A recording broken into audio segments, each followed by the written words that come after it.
इस वक्त हम मौजूद हैं दारुल हुकूमत दिल्ली के जंतर मंतर पर, जहां पर लगातार प्रोटेस्ट किए जाते हैं। लेकिन गुज़िश्ता कुछ दिनों से यह इलाका पूरी तरह से सुनसान है।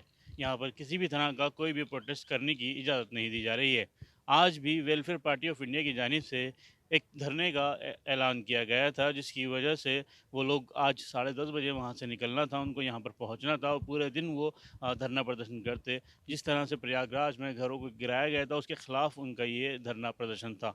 लेकिन इलाक जब वो ओखला से बसों की तरफ बढ़े तो वहीं से उनको डिटेन कर लिया गया। आपको बता दें कि 4 बसेस के ज़रिए वो अलग-अलग इलाकों से इस इल इस जंतर मंतर के इस प्रोटेस्ट में, इस धरने में शामिल होने आ रहे थे, लेकिन उनको रास्ते में ही डिटेन कर लिया गया है। वहीं दूसरी दूसरी जो बसेस थी, उनको रास्ते में ही रोक लिया गया है। अभी उनको आगे बढ़ने नहीं दिया जा रहा है।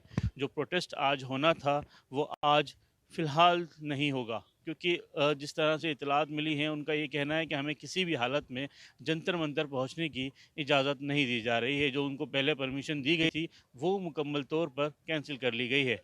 ईटीवी भारत के लिए दिल्ली से मोहम्मद राहिम।